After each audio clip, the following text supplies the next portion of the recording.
Tenemos hoy con nosotros a Antonio Castaños, coordinador de Vida Libre, y a Isabel Moya, psicóloga de Vida Libre también de CESCAM, del centro en el que se tratan todo este tipo de problemas, podríamos decir, cotidianos. Bienvenidos a los dos. Vamos a hablar en este cuarto programa de los videojuegos y un poquito de la telefonía móvil en nuestros hijos, la influencia que pueden tener en su vida, que es muchísima, y cómo debemos tratar, cómo debemos convivir con estas nuevas tecnologías que nos invaden en nuestros tiempos. Vamos a ir al grano porque no queremos tampoco alargar en demasía el tiempo que dedicamos a dirigirnos a las personas, pero sí queremos aclarar muchos puntos que nos van a servir después para, como decíamos, convivir, educar a nuestros hijos con estas nuevas tecnologías de la información, de la comunicación y del ocio. Videojuegos es quizá una de las palabras que empieza a convertirse en tabú para muchos padres, en un problema para muchos padres, por el alto interés que despiertan en los niños cada vez más jóvenes y a más temprana edad, y el riesgo que pueden suponer para ellos. Isabel, si te parece, en un primer momento hablamos de esos argumentos que pueden tener a favor el uso de los videojuegos y en contra para un niño y un adolescente. Bien, los videojuegos bien utilizados tienen mucho partido que sacarse, ¿no? Porque puedes trabajar, puedes tratar de mejorar la atención, la concentración, las habilidades intelectuales, incluso algunos valores positivos, ¿no? Ellos con el brain training y este tipo de juegos pueden mejorar muchísimo su rendimiento académico, pero claro, hay que vigilar qué clase de videojuegos utilizan para poder hacer esto y el que sean adecuados para su edad. No todo videojuego que sea bueno es bueno para todas las edades. Sí que tienen muchos efectos positivos, pero son también muchos los riesgos que supone el uso de los videojuegos, y hay que estar pendiente a la edad a la que se utilizan ciertos juegos y a los contenidos, que en muchos de los casos son violentos, son sexistas y pueden generar agresividad, por lo menos a corto plazo. Para saber bien qué clase de videojuego tenemos delante y qué es lo que transmite, la mejor fórmula es ponerte a jugar. Aunque tengas 40, 50 años, da igual. O sea, y una vez jugando e intentando ver qué es lo que te transmite el videojuego, vas a poder ver qué les podrá transmitir a tus hijos. Esa es la mejor fórmula para saber qué pros y qué contras tiene en cada caso cada videojuego. Pero es importante también mirar la carátula y tener una referencia. El sistema PEGI es un sistema creado en Europa para valorar qué contenidos, de modo genérico en cuanto a valores, y qué edades son las recomendables para utilizar esos videojuegos. Pero claro, tú eres quien mejor va a conocer qué nivel tienen tus hijos de sensibilidad, de valores y qué es lo que le quieres transmitir. Porque nos encontramos con videojuegos que están puestos para que son a partir de 3 años, pero bueno, son de boxeo y salen las vísceras volando. Entonces, bueno, yo a un niño de 3 años no le pondría a jugar a eso. Pero entre los riesgos también encontramos que aumenta la irritabilidad, que ves que el niño después de jugar quieres pararle para que cene y no puede, y si para es a costa de estar muy, muy nervioso. Ahí nos estamos encontrando ya con un nivel de adhesión al videojuego importante. Es un riesgo de adicción, porque no es lo mismo poner al niño delante de un libro que delante de un videojuego. Todo lo que tiene pantalla, móvil, televisión, etcétera, tiene un potencial adictivo que no tienen, por ejemplo, los libros. Entonces, no hay que quedarse tranquilo pensando que el niño está jugando al videojuego que le han regalado, que pone que es para su edad, porque aunque sea para su edad, aunque no tenga contenidos violentos, puede ser muy, muy adictivo para él y puede dejar de hacer otras cosas para estar con el videojuego. Es especialmente importante a ciertas edades donde los niños tienen que aprender a jugar a determinados juegos, a hacer deporte y aprender a socializarse. Si se quedan aislados en casa jugando ese videojuego, que además les hace sentirse muy bien, les aumenta la autoestima porque pueden ser quien quieran, pueden meterse en el rol que quieran y además consiguen triunfar en ese videojuego, y no se enfrentan a todo lo demás que tienen que aprender para luego llevar una vida normal. Entonces, el videojuego es bueno usado con moderación y adaptado a las características del niño o del adolescente, no de cualquier manera, y hay que estar muy atentos a eso. Sabemos que los videojuegos pueden ser adictivos, que existe un alto riesgo en el que pueden caer los niños incluso en el aislamiento total, pero ¿cómo sabemos que eso está pasando en casa, Antonio? Yo creo que el mejor modo de saberlo es observar, ¿no? Y plantear unos criterios racionales. El niño o la niña tiene que avanzar hacia objetivos apropiados para el desempeño de sus tareas formativas, de sus tareas de ocio y de su relación con los demás. En el momento que todas estas cuestiones se interrumpen, en ese momento estamos entrando ya en un uso inadecuado. Yo, por ejemplo, como muy reciente, vengo atendiendo a un adolescente que, en fin, fue la madre la que vino a hablar conmigo en primer lugar, porque así suele ser, y es un adolescente inteligentísimo que sacaba unas notas excelentes en el bachiller, que además estaba muy relacionado socialmente, que había estudiado 8 años de piano mientras estudiaba, que hacía deporte, y bueno, y en este momento es un adolescente casi obeso, con sobrepeso, porque tiene una situación de sedentarismo absoluto, abandonó sus estudios y no sabe qué hacer en el futuro. Sus relaciones sociales son las que se desarrollan a través de Internet y a través de los videojuegos. Juega con un videojuego de estos que se juegan a través de Internet y que se comparte con personas de cualquier otro lugar. Juega a altas horas de la madrugada para poder coincidir con estos otros jugadores. Y además, y lo más importante, no tiene conciencia de tener un problema. Él lo que dice es, yo no hago daño a nadie, yo no perjudico a nadie, yo estoy aquí quieto y calladito y pasándomelo bien, y a mí las demás cosas la verdad es que me interesan muy poco. Y es que uno de los aspectos del potencial adictivo que comentaba Isabel bien, es que los videojuegos son tremendamente divertidos. Con los videojuegos se movilizan y se generan emociones, sensaciones que en la vida cotidiana no se producen. Las carreras de coches que puedes hacer con los videojuegos, las aventuras que puedes correr con los videojuegos y el grado de excitación que todo eso va a suponer en el jugador es uno de los aspectos que va a tener que ver, si no tenemos un poquito de cuidado, con esa figura de este chico que estoy comentando cuando ya se llega a la adolescencia. Por lo tanto, en esa observación que comentaba yo antes y en ese compartir que comentaba Isabel, también ver hasta qué punto se implican emocionalmente en el videojuego.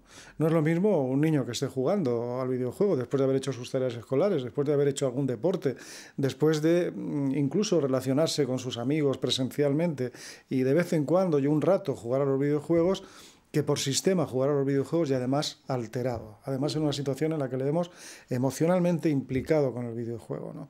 Ahí es donde tenemos que llevar especial cuidado, ahí es donde tenemos que dosificar y que reducir en lo posible ese elevado potencial adictivo que comentábamos antes. Cuando hemos llegado a este punto, lo mejor es poner el caso en manos de profesionales, pero lo que intentamos con estos programas, con estas conversaciones que estamos llevando a cabo, es prevenir para que no lleguemos a eso, porque lo tenemos al alcance de la mano, todos vamos a llegar, el que no ha llegado ya. Todos nuestros hijos nos van a pedir los videojuegos, van a estar jugando con esos videojuegos. ¿Y qué podemos hacer los padres para que no tengamos que poner el caso en manos de profesionales, para que no lleguemos a ese punto, para que el uso de los videojuegos sea positivo y no se convierta en un problema y en negativo? Bueno, pues tenemos una serie de actuaciones muy concretas que son absolutamente recomendables. En primer lugar, no solo a través del sistema PEGI que comentaba Isabel, que nos permite ver edades y contenidos, sino también vigilar el intercambio de videojuegos con sus amigos o a lo que juegan cuando van a casa de sus amigos, porque podemos tenerlo todo muy bien estructurado en casa, pero ellos van a jugar en casa de amigos, a veces también en cibercafés, en estos lugares donde a través de dinero pueden utilizar también los videojuegos, de manera que estar también atentos a este tema. Luego, lo de compartirlos, fundamental, lo que también comentaba ella. Ser un buen ejemplo, ser un buen modelo, ¿eh? No sirve de nada que le digan no juegues con los videojuegos si yo tengo videojuegos para adulto, que también hay, porque la industria del videojuego ha ido avanzando también hacia las edades adultas, y si me ve a mí ahí entusiasmado, pues difícilmente le voy a convencer para que él no haga lo mismo, ¿no? Luego, y sobre todo, fundamental, ofrecerle alternativas de ocio. alternativas de tiempo libre, alternativas de comunicación, y en esas edades que estamos hablando de los menores, compartirlas con ellos mientras no deseen compartirlas con sus amigos. En el momento que digan, yo es que en lugar de jugar al fútbol contigo prefiero jugar al fútbol con mis amigos, y pues que vaya a jugar al fútbol. Es decir, no pensar que los riesgos están fuera, que en casa es donde está protegido, que conmigo es donde está protegido, porque de ese modo le estamos privando de un desarrollo normalizado y desde luego de alternativas que le alejen de ese uso de los videojuegos.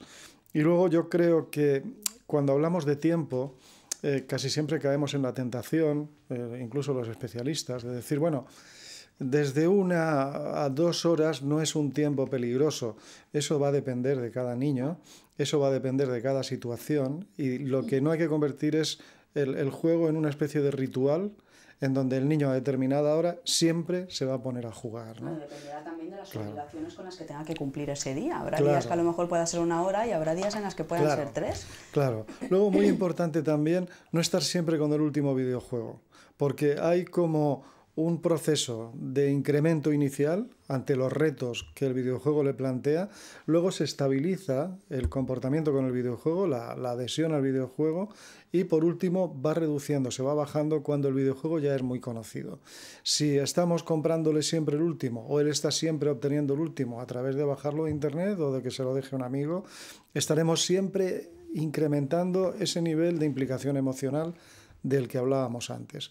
Por lo tanto, una recomendación también importante para los padres es esta. Y por último, comentar que hay cada vez más, la industria de los videojuegos es consciente de que los padres están también resituando respecto a esa compra masiva que hasta hace poco y prácticamente todavía se producía. La mayoría de los niños tienen 4 o 5 consolas, la última y todas las demás, y montones de videojuegos, y están posicionándose también en el mercado aquellas empresas de videojuegos, de consolas, que facilitan a los padres un cierto control.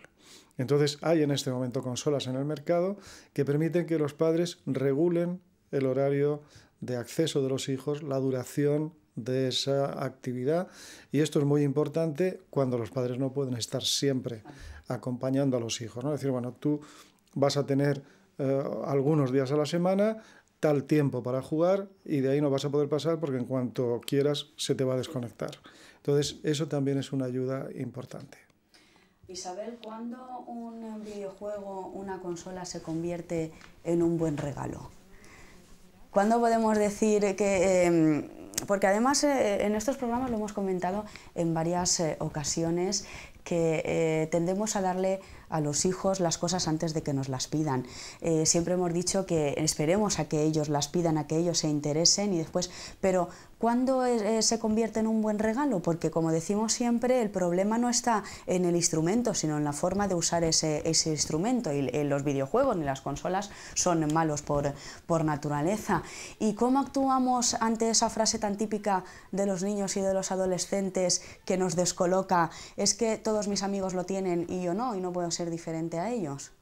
Bueno, se convierte en un buen regalo cualquier cosa en el momento que la sabes aplicar como un regalo. Es decir, no es una cosa que te cae del cielo. Siempre tiene que venir acompañado de una conducta positiva del niño.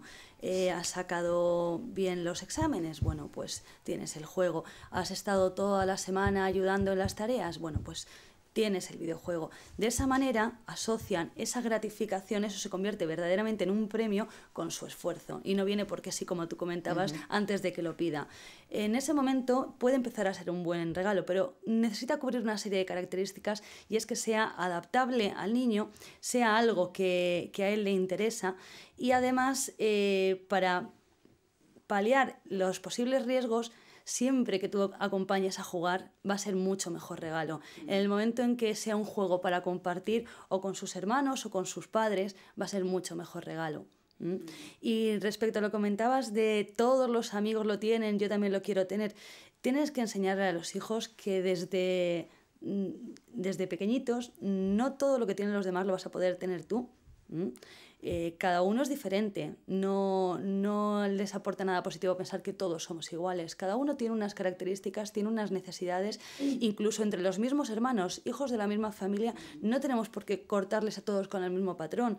La niña pide unas cosas, el niño tiene unas necesidades y cada uno tiene que conseguir lo que necesita en su medida. Entonces, en eso hay que saber enseñarles en todos los aspectos. No todo, porque lo tengan todos los demás, lo vas a tener tú. Igual que sabemos que él no tiene tampoco todas las virtudes ni todas las capacidades de los demás, no tiene por qué tener todos los premios, todos los elogios y todo lo material que tienen los demás. Cuando hablamos... Sí. Sí. En 3 palabras, que ha explicado muy bien Isabel. Controlable, en primer lugar, adecuado, en cuanto educativo, y por otra parte, divertido para el niño. Claro. Es decir, que no sea un rollo de videojuego el que le vamos a dar porque consideramos que es mucho más educativo y mucho más adecuado, porque al final eso no va a ser un buen regalo. Claro, estamos hablando de ocio, no claro. Todo se puede convertir en el cole. Claro, el cole es el cole, el ocio es el ocio y hay que divertirse, por supuesto. Yo tenía otra pregunta, no sé si sigue siendo complicada, porque para sentar un poquito las bases, claro, es que después estamos tratando con personas, no estamos tratando tampoco con máquinas y no podemos tomar al pie de la letra todo lo que decimos. Estos son unas pautas que nos ayudarán a comprender un poquito mejor a nuestros hijos, sus necesidades y qué es bueno para ellos y qué no. Pero yo sí que quisiera que comentarais, uno o el otro me da igual, hay videojuegos que realmente son peligrosos y que no deberían de estar en la consola de ningún niño de cualquier edad. Por ejemplo, hablábamos en algunos momentos de esos casinos virtuales en internet. También hay videojuegos de estas características y los padres tienen que saber lo que existe en el mercado y con lo que se pueden encontrar sus hijos y eso retirarlo totalmente de su vida. Hay mucho desconocimiento por parte de los padres, de los adultos en general, del mundo del videojuego en red. Y es que es todo un mundo. O sea, ahí en ese mundo virtual los chavales quedan a ciertas horas, igual que sean las 4 de la mañana y al día siguiente tengas un examen, porque tú tienes el compromiso con tu grupo de jugadores de estar ahí a ciertas horas. Pero es que para alcanzar ciertos niveles en el juego, en ciertos juegos de este estilo, hay profesionales que se dedican a crear personajes y los niños, los adolescentes, compran ese personaje con dinero en efectivo a través de internet para tener pues, más poderes, para tener más armas, para tener tal. Se mueve dinero en esos mundos virtuales y son, claro, altamente adictivos porque viven los niños una vida paralela en ese mundo. Y esos son los que yo diría que tienen mucho riesgo, además de los que transmiten valores inadecuados como son la violencia y la agresividad. Cuando hablábamos del ordenador decíamos una de las cosas que no se debe hacer nunca es tenerlo en la habitación del niño, que tiene que estar en un espacio común. En el caso de las consolas y de los videojuegos también podemos aplicar esta máxima. Sí. Es un poco más difícil porque la mayoría son manos libres, ¿no? Pero no, hay que aplicar esta máxima y desde luego hay que evitar que esas otras consolas portátiles, a las que tú quizá estabas haciendo alusión, se conviertan en el modo de relacionarse con los demás amigos. Todos hemos presenciado, al menos desde luego yo en muchas ocasiones, un grupito de niños en un cumpleaños o en cualquier tal, y en cuanto salen 2 consolas de esas portátiles, están todos alrededor del que la está utilizando, esperando que se la dejen a él, sin hablar nada y directamente focalizados en esa actividad, ¿no? Es decir, una actividad que podría ser de relación, que podría ser útil para su desarrollo, se convierte en un mutismo y en una actividad evasiva que nada tiene que ver con lo que en general pretendemos para nuestros hijos, ¿no? Que la utilicen, sí, que la utilicen, pero adecuadamente, bajo control, y sobre todo que no confundan la realidad con la ficción, algo que también estaba comentando Isabel. En esos juegos que muchas veces son de rol y que se utilizan a través de internet, muchas veces los niños a determinadas edades efectivamente se identifican tanto con el personaje que luego en su vida real introducen algunos rasgos de ese personaje que no siempre son los más deseables. Hemos hablado de los tipos de videojuegos, pero supongo que como todo, los videojuegos que ahora tenemos al alcance de nuestra mano no son los mismos que hace, iba a decir 10 años, pero ¿qué va? 2 años, 3 años. Nada. Claro, no tienen nada que ver. Hay que tener en cuenta que es una industria fabulosa y que los diseñadores son grandes especialistas y que utilizan esos dos términos que hemos comentado alguna vez, la jugabilidad y la enganchabilidad. La jugabilidad es que el juego sea adecuado para la edad del niño al que se lanza el juego, ¿no? Es decir, que quien lo consuma se pueda manejar en él. Y la enganchabilidad es que quien empiece continúe hasta que lo termine. De manera que estamos manejando conceptos que rayan y que rozan en la adicción, ¿no? Eso no quiere decir, como siempre apuntamos, que todos los niños que utilizan videojuegos estén enganchados o sean adictos, ¿eh? La inmensa mayoría no van a tener ningún problema, pero sí que hay un porcentaje que según autores está entre un 5 y un 10% que van a tener problemas de adicción y un porcentaje un poquito más alto que van a tener problemas en su desarrollo normal como consecuencia de dedicar la mayor parte de su energía a esta actividad. Siempre lo digo y lo recuerdo, estamos partiendo de la base de que estamos enseñándonos y preparándonos para que esa adicción no se llegue a producir. Exacto. Yo creo que de todo lo que estamos hablando, no sé si a lo mejor es creer demasiado, pero lo podríamos trasladar también al uso del teléfono móvil en niños y en adolescentes. De hecho, el uso del teléfono móvil conjuga todo esto, conjuga videojuegos, perdón, internet, bajarse canciones, el tener un diseño atractivo que además como que conforma el estatus social de ese adolescente.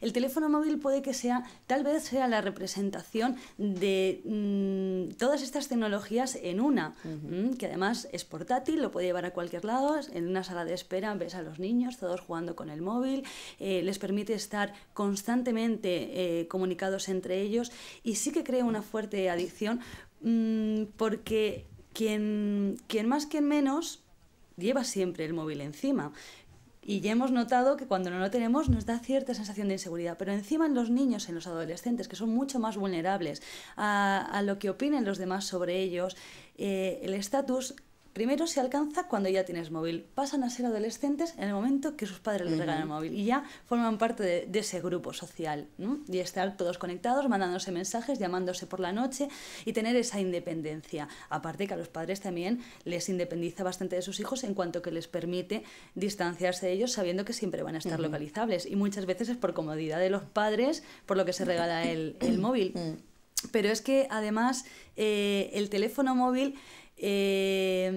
permite crear un estatus en base a quien más llamadas recibe, quien más mensajes recibe, quien más está conectado, más tiempo, está más de moda. Y eso hace que cuanto más lo usas, mejor te crees, mejor eres, y eso acaba desembocando en una adicción, en una dependencia al teléfono móvil. Porque lo que se valora, en el caso de los videojuegos, posiblemente que sí que se han dado casos en los que comentábamos que el estatus lo tenía quien más horas jugaba, pero suele ser quien es más hábil. En el teléfono es quien más lo usa. Y entonces sí que hay una competitividad entre los adolescentes de no, yo este mes le ha llegado a mi padre una factura de tanto. Claro. Y entonces todo el mundo se acuerda de mí, todo el mundo me llama, yo es que tengo muchos amigos y...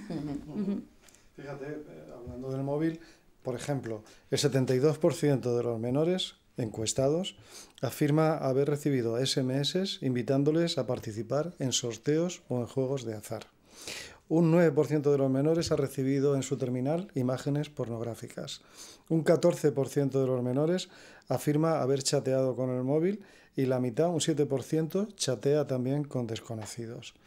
Un 38% afirma tener reacciones de agobio y de inseguridad si no puede utilizar el móvil, porque se ha convertido ya en imprescindible, como bien comentaba Isabel. Es decir, que tal y como comentaba también ella al principio, el móvil ha resumido y ha recogido todas las demás actividades del resto de tecnologías, con lo cual es muy importante también que los padres tengan un criterio adecuado a la hora de regalarlo o a la hora de permitir que lo tengan los hijos o de cuál sea su uso. El móvil, como todo, puede ser una muy buena herramienta, claro, según en qué lugar. Exacto. Y según para qué. Se tiene que utilizar en un lugar determinado. Hay sitios en los que el móvil no tiene sentido, como puede ser en clase para los niños, Pero ¿cómo ponemos los límites y cómo educamos a nuestros hijos si nosotros hoy por hoy, si no tenemos el móvil al lado, ya no somos personas? Si para nosotros es imprescindible y llevamos el móvil a todas partes y dependemos tanto del móvil, si nosotros que somos los primeros que tenemos que dar ejemplo, ¿qué hacemos? Bueno, dar ejemplo. Yo creo que, fíjate que ya hay más líneas móviles, hay 108 por cada 100 habitantes, que fijas, ¿no? Y lo que también es verdad es que las fijas siguen existiendo. Entonces, para un uso normal y adecuado, utilicemos las fijas y solo utilicemos el móvil y veamos, y que vean nuestros hijos que lo utilizamos solo en situaciones en las que la fija no es posible. Si hacemos un viaje, si nos trasladamos, si es una situación un poquito en la que conviene estar conectados o comunicados, pero el resto del tiempo, tanto ellos como nosotros, el teléfono fijo, el teléfono estable de toda la vida. Eso de todas las llamadas, tener que hacerlas o recibirlas desde el móvil y SMS sin ningún sentido, sin nada que aportar, sin ningún tipo de comunicación, pues no son un ejemplo, desde luego, adecuado. Por lo tanto, ¿qué hacer? Pues ser un buen ejemplo. Empezar por nosotros. Claro, ser un buen ejemplo. Ser un buen ejemplo. Gracias a Dios también, ahora Isabel enseguida te doy la palabra, pero decía que gracias a Dios también en esto de los teléfonos móviles, las empresas, además de ganar muchísimo dinero gracias a nuestras adicciones, también están empezando a ser un poco conscientes de que deberíamos controlar su uso, sobre todo en los menores, y ya existen también teléfonos que llevan incorporados, teléfonos que dicen para adolescentes, que ya llevan incorporadas medidas de control para los padres, ¿verdad? Sí, en la medida en que va surgiendo esta demanda por parte de los padres de saber qué hacen sus hijos, de controlar y restringir los usos, sin tener por eso que quitarles el móvil, van surgiendo por parte de las empresas recursos que es importante conocer y es importante utilizar. Pero no hay que acomodarse y decir, bueno, pues le restringo el uso. Siempre será mucho mejor enseñar el autocontrol. Eso, el autocontrol es algo que si enseñamos a nuestros hijos se puede generalizar a todos los ámbitos de su vida y les va a servir de mucho. Y el móvil puede ser un buen caso para empezar a utilizar ese autocontrol. Decirle, bueno, pues ahora mientras estamos en la mesa no se utiliza el móvil y que coja buenos hábitos, aprovechar esa oportunidad educativa del móvil para que luego lo generalice a los demás aspectos. El tema de los mensajes, bueno, pues tiene una oferta, salen muy baratos y puede mandar 100 en una semana. Bueno, que controle el uso. O sea, vamos a ver las facturas, vamos a ver cómo funciona su móvil para ver hasta qué punto tiene autocontrol y poder manejárselo. Puede servirnos mucho el uso del móvil para entrenarles en muchas estrategias de autocontrol. Hacerles partícipes de lo que ocurre en casa también podría ser una buena estrategia. Por ejemplo, en el caso del móvil, el enseñarles las facturas, el ver lo que se gasta, el ver lo que no se puede gastar, porque claro, cada familia es un mundo y cada familia tiene unos recursos económicos. El hacerlos partícipes también de ese, el que conozcan hasta qué punto puedes llegar y hasta qué punto no puedes llegar, sería bueno. Y además es que el móvil, igual que la televisión y los videojuegos, son privilegios, no son una extensión de la mano del niño, o sea, es una cosa extra. Y que eso, igual que nosotros podemos pagárnoslo a base de nuestro esfuerzo en el trabajo, conseguimos el sueldo y entonces pagamos la factura del teléfono, ¿qué hace el niño para conseguir ese extra? Bueno, ese extra se tiene si su comportamiento está dentro de unas líneas y entonces pues puedes gastar hasta tanto. Que excepcionalmente necesitas, porque te vas de vacaciones, gastar más, bueno, pues eso va a suponer que por otro lado te cortes, porque cómo funciona la vida. Y yo es que pienso que estas pequeñas cosas nos sirven como oportunidades educativas para en ese microsistema, en el móvil, por ejemplo, luego poder extenderlo a más cosas. Y el tema del consumo no tiene que ir en función de lo que los padres puedan gastar, sino en función del uso que creamos que es adecuado para la edad de nuestros hijos. No porque haya una oferta y entonces tenga línea gratuita con 3 amigos, entonces ya no hay límite de tiempo. O porque se haya descargado ciertos videojuegos y esté tan calladito jugando con ellos, pues ya no hay límite en ese aspecto. siempre tiene que haber límites. Las conductas abusivas y excesivas nunca son buenas y ellos mismos tienen que aprender a autocontrolarse, pero lo harán en un primer momento a partir de las normas y de los modelos que les pongan los padres. Eso es lo mismo que para, voy a decir las mujeres, a lo mejor no debería, pero voy a poner el ejemplo de las mujeres con la ropa, por ejemplo, en las rebajas, como es barata, aunque no me haga falta, me la compro, ¿verdad? Claro, ahí se pierde precisamente eso, el autocontrol, y vas pasando límites, pues porque es lo que te ponen, el consumismo funciona así, poniéndotelo fácil para que entres, y tenemos que enseñarles a no entrar. Los puntos, por ejemplo, que se acumulan de determinadas empresas de telefonía hacen que tengas acceso económico a un teléfono que tiene 200.000 prestaciones, 200.000 utilidades, ¿no? Acceso a internet, hasta televisión. Bueno, eso regalárselo a un niño es una barbaridad. Lo que tenemos que saber es para qué queremos regalárselo. Si queremos regalárselo para esto, debemos de un móvil que tenga posibilidad de comunicación con nosotros telefónica y punto. Que no tenga toda esa barbaridad de cosas que pueden y que suelen tener, ¿no? Y luego determinemos para qué. Es decir, para qué es el móvil y cómo queremos que lo utilices y cómo debes aprender a utilizarlo, ¿no? Porque efectivamente ese proceso de aprendizaje es importantísimo, pero muchas veces los abuelos, los padres o quien sea regalan móviles que exceden en mucho la posibilidad para la que pensamos que deben servir, la utilidad para la que pensamos que deben servir. Nos estamos comiendo el tiempo, vamos a ir acabando. Una última cosa, Antonio, Isabel, ¿qué de bueno? Bueno, vamos a quedarnos con lo bueno. ¿Qué cosas buenas aporta a nuestros hijos el tener un móvil?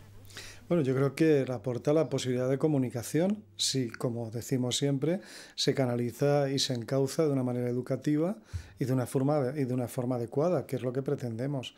Y aporta la relación con los demás y aporta ese paso que comentaba también Isabel, que es como el paso a la adolescencia. Es decir, antes era el tabaco, cuando ya podías fumar delante de tus padres, ya eras un adulto, y ahora es cuando tienes un teléfono pues de cierto nivel, ¿no? Cuando ya parece que te aproximas a la edad adulta, nada más lejos de la realidad, ¿no? Lo que hay que conseguir es que efectivamente ese sea un instrumento para acercarse a la edad adulta, ¿no? Y convertirlo en realidad.